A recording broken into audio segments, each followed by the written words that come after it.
Hey guys, today we are going to talk about narcissistic mothers, but what's interesting is that it's not just one type, and sometimes someone who seems really sweet and gentle can be as detrimental to mental health as someone outright arrogant.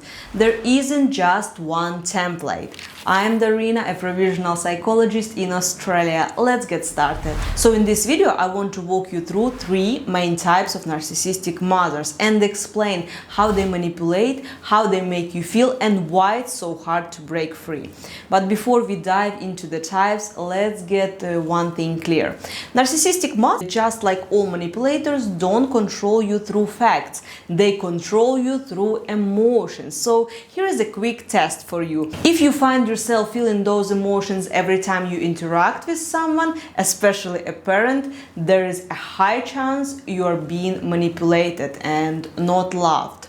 And these are the 6 core feelings that manipulators use to influence others. It is guilt, shame, fear, self-doubt, obligation, and pity. Now, let's talk about how each narcissistic mother type plays on these emotions. And type 1 is the authoritarian mother. Her motto would be, "Do as I say." This one's hard to miss. She's loud, she's intense, and she's always in control of everything. She knows best, and not just for you, but for everyone, which could be the father, the siblings, if we speak about the family, but also it could be, she would be really articulate about how your neighbors or your family friends should live their lives too. She tells you how to live, what to do, and what to think. And you probably guessed already that her main weapon is fear. You know, you constantly get this feeling of walking on eggshells around her. You're afraid to disagree, afraid to say no, afraid to have your own voice, because at any moment she might explode. So to avoid those bursts of anger and rage and moralizing, you just keep your head down. You stay small, you try not to provoke her, and that fear can follow you well into adulthood until one day it turns into anger. And believe it or not, that anger might be your way out, because anger is the fuel for separation. So if the person develops enough anger, they might start thinking, how long will I keep shrinking myself just to keep her calm? The second type of narcissistic mother is the moralizing mother, and her motto in interacting with you is, "How could you?" But before we proceed to this type, please hit the like button and subscribe to my channel. It really helps me as a new creator to develop this channel. So, the moralizing mother. She might look quieter than the previous type. She could be religious, or she could be the teacher. So, in a nutshell, she will be the one who always doing things right. And her favorite emotion to use is shame.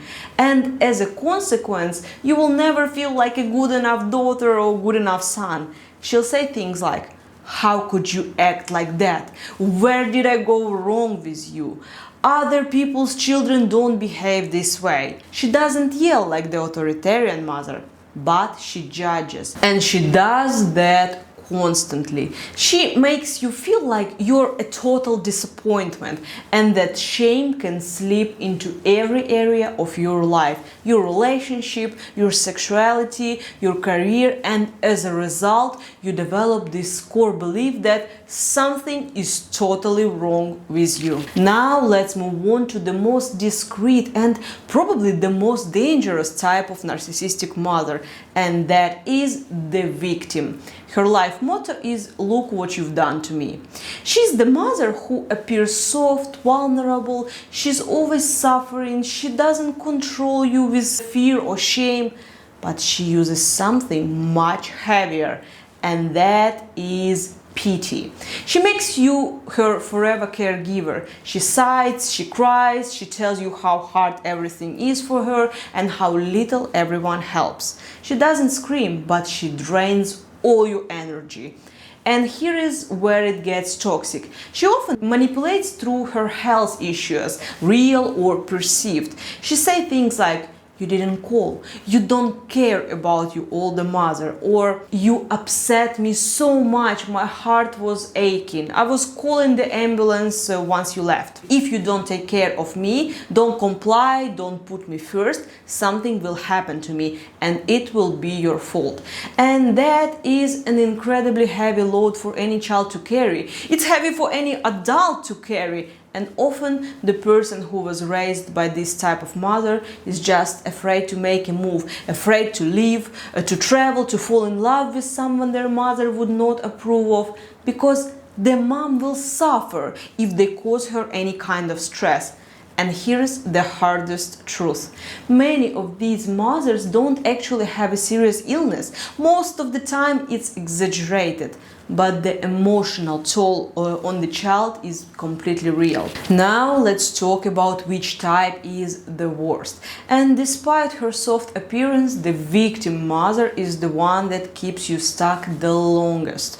Because she doesn't push you away, she pulls you closer in a way that you become her emotional parent, as well as her therapist and her savior. And consequently, you lose yourself in the process, because you adjust each step you take to how your mom will feel.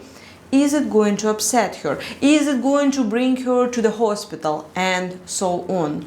It's worth mentioning that ironically the authoritarian mother might be the easiest to separate from, because eventually that fear turns into frustration and then anger. You know, this type of anger when you are like, why are you still controlling me even though I'm 30 or 40 years old? So you know, this anger will bring you separation and finally in the next video, I'll give you a full list of signs that point to a narcissistic mother, so you can clearly identify the patterns and start breaking free from them. If this video appears here, it means that I already downloaded it.